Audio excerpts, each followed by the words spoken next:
Bonjour et bienvenue dans votre édition, tous nos vœux pour cette année 2013. N'oubliez pas, TLT est visible sur le canal 31 de la TNT.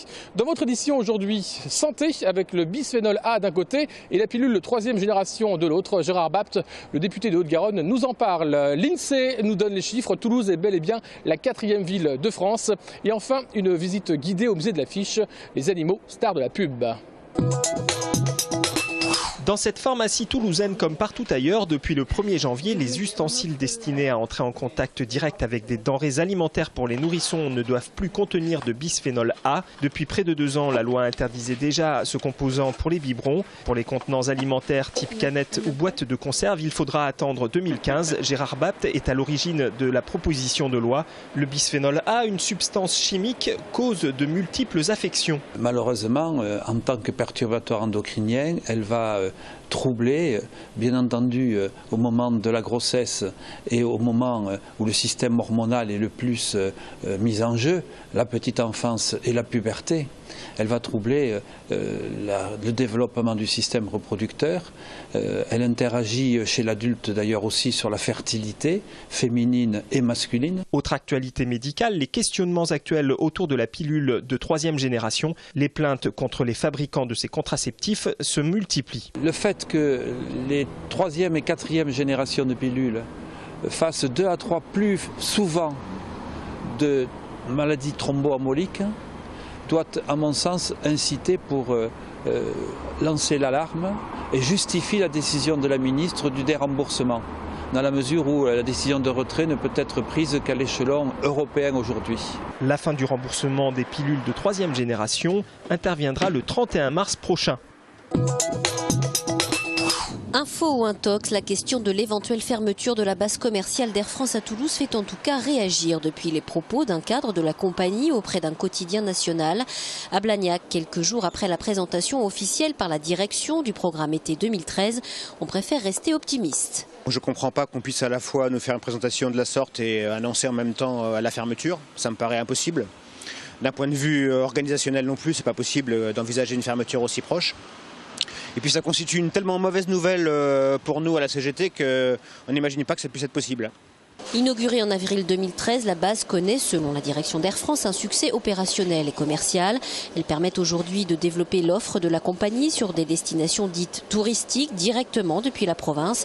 Cependant, en avril dernier, 10 avions étaient basés à temps plein à Blagnac, 9 depuis octobre. À partir d'avril 2013, il n'y aura plus que 8 appareils au sol. Faut-il en déduire que des changements impacteront quand même cette base commerciale toulousaine, et ce, dans le cadre du vaste plan Transform 2015 qui prévoit 2 milliards d'euros d'économies et 5100 suppressions de postes. Le 7 janvier prochain, le PDG d'Air France devrait en tout cas présenter une nouvelle gamme de services sur les vols courts et moyens courriers. L'Institut national de la statistique, l'INSEE, a parlé. Toulouse, en 2013, est toujours la 4e ville de France, avec 449 328 habitants. La Ville Rose se place derrière Lyon, Marseille et Paris, mais devant Nice, Nantes et Montpellier. Côté région, nous sommes 2 881 756, sachant que le département le plus peuplé est la Haute-Garonne, avec 1 268 370 habitants. Autrement dit, presque la moitié des Midi-Pyrénéens se retrouvent dans le 31. A noter que la population toulousaine augmente moins vite que sa périphérie. La grande ville est, entre guillemets, délaissée au profit des petites communes alentours, comme Mondonville, Frouzins ou Nailloux. Une raison simple, la pression immobilière y est moins forte. En ce début d'année, le monde de l'entreprise tire la sirène d'alarme. La cause, la contribution foncière des entreprises. Impôt qui remplace la défunte taxe professionnelle, elle est destinée aux caisses des collectivités locales. Les entreprises qui vont être le plus affectées sont les entreprises qui sont les plus petites et les plus fragiles. Il ne fait aucun doute que ça conduira à des difficultés graves pour des entreprises et ça peut conduire à des licenciements. Cette réforme fiscale avait été engagée par le gouvernement Sarkozy dans la loi de finances 2010 au titre de la compétitivité des entreprises.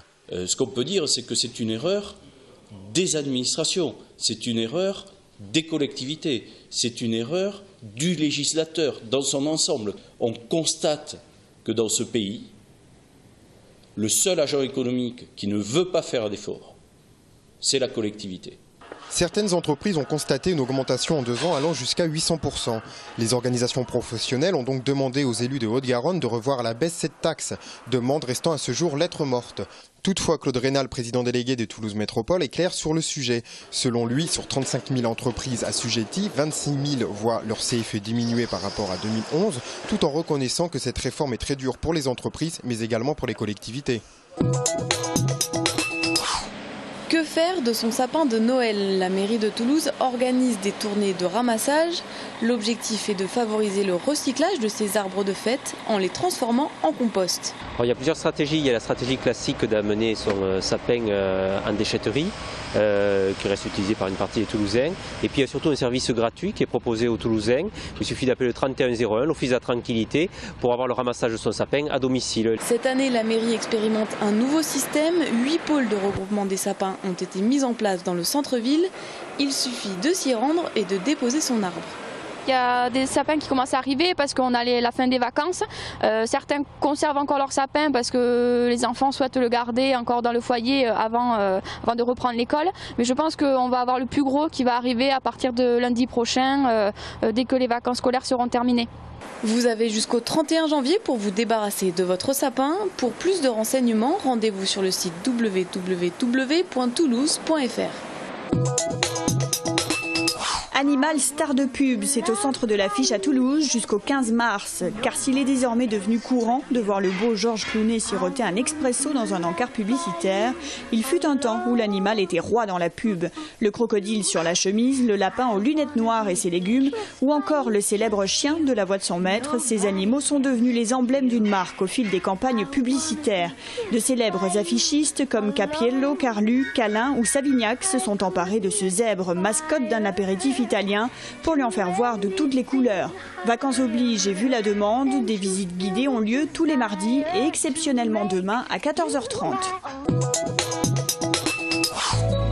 My love,